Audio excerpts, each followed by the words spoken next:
Здравствуйте, уважаемые телезрители! В студии Арифа Кабба мы продолжаем следить для вас за самыми важными событиями и тенденциями вокруг Абхазии, за всем, что актуально на данный момент, что касается нас прямо или косвенно, или влияет на имидж республики. Итак, начнем.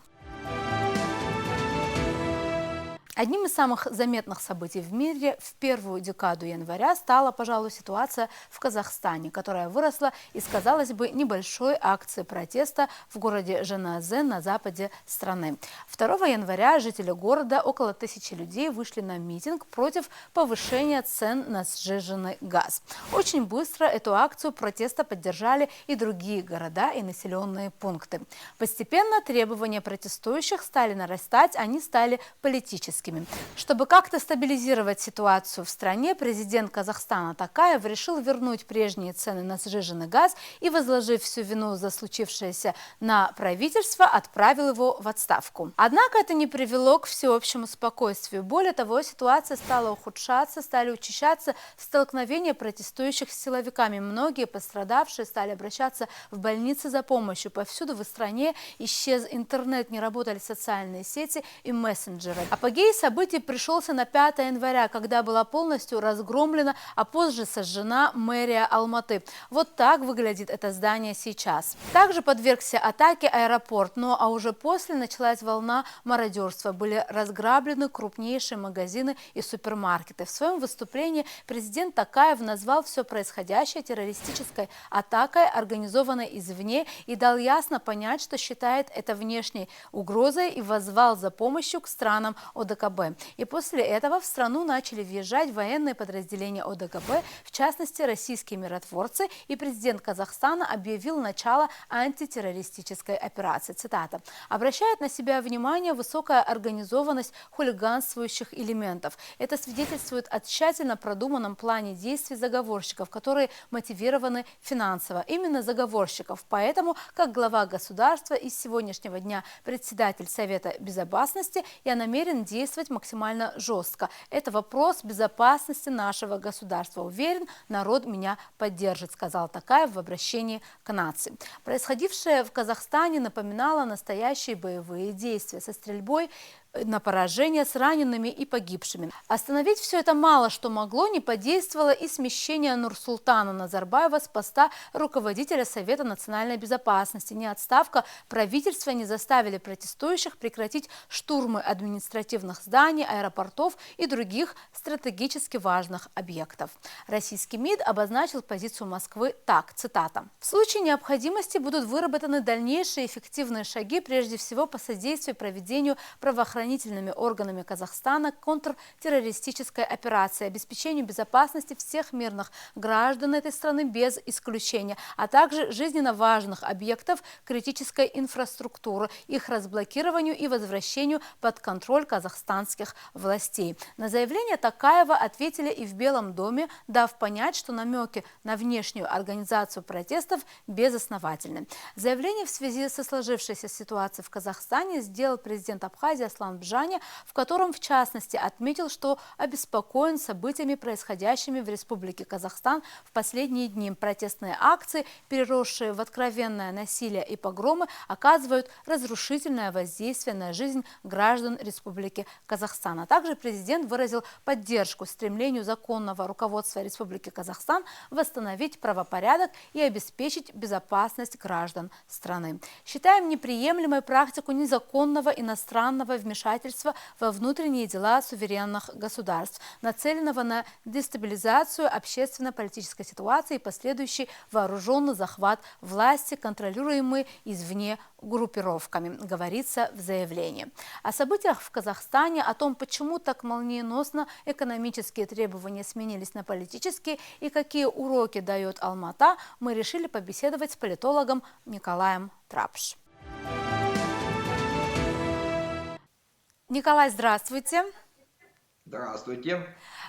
Скажите, пожалуйста, мы сегодня хотим с вами поговорить о тех событиях, которые произошли в Казахстане в начале этого года, в принципе, в первой декаде, где, можно сказать, даже в самые первые дни.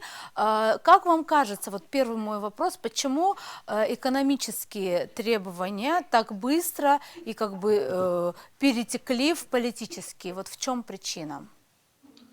Ну, мне кажется, что уже был у Казахстана опыт, когда экономические требования выдвигались, после этого их достаточно быстро удовлетворили, но при этом наказали тех, кто являлся зачинщиками выступлений. Поэтому в данном случае, я так думаю, что два фактора сработало. С одной стороны, подстраховались те, кто выступал в качестве руководителей протеста, переведя его в политическую плоскость, а значит, ну, создав себе дополнительный ореол, что ли, для защиты. С другой стороны, как бы эти выступления очень удачно совпали с интересами целого ряда групп, которые были заинтересованы, с одной стороны, в переделе власти в Казахстане, с другой стороны, в дестабилизации отношений в нем. Поэтому очень быстро и переросло все в политическую плоскость. Собственно говоря, экономические требования в данном случае выступали в роли трамплина и не более того.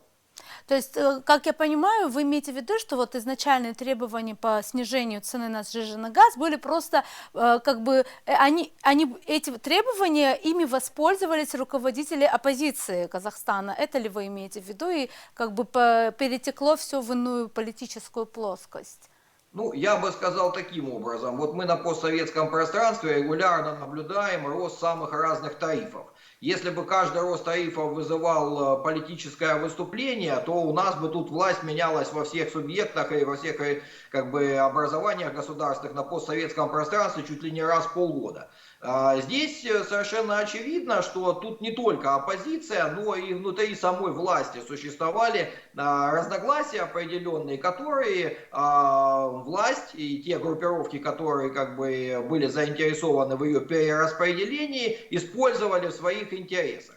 То есть сейчас мы наблюдаем просто продолжение этого процесса, то есть действующий президент Токаев уже в первые дни всех этих протестов фактически все номинальные функции у Назарбаева забрал, а теперь как бы продолжается давление и вытеснение из власти и родственников, и сторонников Назарбаева, ну и плюс как бы давление на те финансовые корпорации и производственные, которые считаются аффилированными с семьей Назарбаева. Поэтому ясно, что вот эти выступления сразу же получили такую быструю реакцию, еще и потому, что часть власти, которая не ощущала себя комфортно, она была заинтересована в том, чтобы как можно быстрее тоже здесь все политизировать и использовать в своих интересах.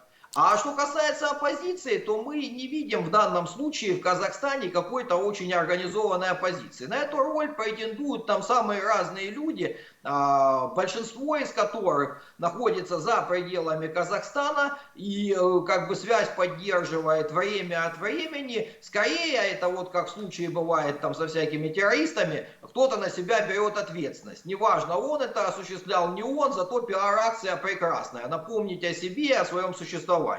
То есть самоорганизация для большинства вот этих протестующих, она была достаточно стихийной. Другое дело, что вопрос о том, кто руководил организованными беспорядками, он остается открытым, и я думаю, что реальную картинку мы получим очень не скоро. То есть ясно, что это не какие-то там международные террористы, хотя они вполне могли тут половить рыбку в мутной воде, но это не только их деятельность. Эта деятельность как бы заранее была подготовлена, организована, но до результатов следствия мы вряд ли узнаем даже какие-то минимальные подробности. Да и учитывая как бы особенности вообще восточных обществ, я так думаю, что и официальные результаты будут нам мало доступны или мало информативны. Ну вот говорил Токаев о том, что там десятки, сотни террористов участвуют в этом движении. В итоге нам показали только одного там киргизского,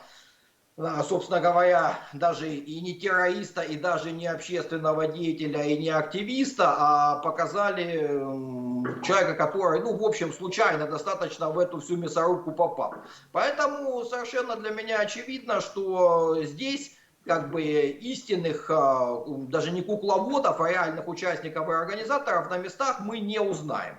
Но как бы результат тот, который как бы для себя часть казахской элиты ставила, и то, что она хотела перераспределить власть, полномочия, закрепить их за собой, она этого результата добилась. Ну, естественно, при этом был использован не совсем тривиальный набор средств. То есть тут понятно, что использование ОДКБ это скорее пиар-фактор, нежели как бы фактор реальных действий, поскольку никто из военнослужащих так называемого миротворческого контингента, он ни в реальных там полицейских операциях, ни уж тем более в реальных там каких-то боевых действиях не участвовал. То есть здесь был важен сам факт поддержки, и как бы это была такая большая дубинка на крайний случай. Вот смотрите, есть тут организованные силы, которые, если мы не справимся, помогут справиться. Но на самом деле сейчас, я думаю, Такаев возьмет под контроль и армию, и спецслужбы, и правоохранительные органы, и для него это уже не будет каким-то проблемным вопросом. Николай, так я понимаю, что вот вы все-таки рассматриваете ситуацию, которая произошла в Казахстане, все эти протесты в контексте внутриполитической такой, скажем, борьбы и перераспределения власти. Но при этом сам Такаев, президент, он говорил о террористической угрозе, которая была организована извне, и при этом вы говорите о каком-то пиаре, что воззыв и призыв к ОДКБ – это пиар. Так для кого это пиар? Вот это немного непонятно. Хорошо, я могу вот пояснить таким образом. То есть, с одной стороны, без указания на некую террористическую угрозу нет возможности ввести какие-либо там внешние силы и задействовать. То есть устав ОДКБ предполагает, что включаются все эти механизмы в случае внешней угрозы. То есть здесь это было такое необходимое, что ли, ритуальное заявление, без которого сам процесс не пошел бы. Это один момент. Второй момент. Мы только что недавно наблюдали, ну относительно недавно, армяно-азербайджанский конфликт. Армения тоже член ОДКБ, но заметим, что никто не поторопился даже какую-то минимальную поддержку Армении оказывать. Понятно, что Карабах там это спорная территория, как бы не всеми признанная, или, скажем так, почти никем не признанная. Поэтому, но тем не менее, даже формально никаких намеков на поддержку ОДКБ не было. Поэтому для Такаева как бы заявить и получить поддержку, это очень мощная пиар-акция в поддержку того, что его политическая фигура рассматривается всерьез, рассматривается как единственная фигура казахстанского лидера, как человека, который действительно представляет страну. То есть вот эта реакция, то есть быстрая как бы и очень четкая, она свидетельствовала о том, что он как бы действительно включен в круг тех лиц, которые принимают решения в рамках ОДКБ, и его воспринимают именно так, как национального лидера. То есть не Назарбаева, там, не какого-то коллективного, так сказать, руководителя, а именно его конкретно персонально.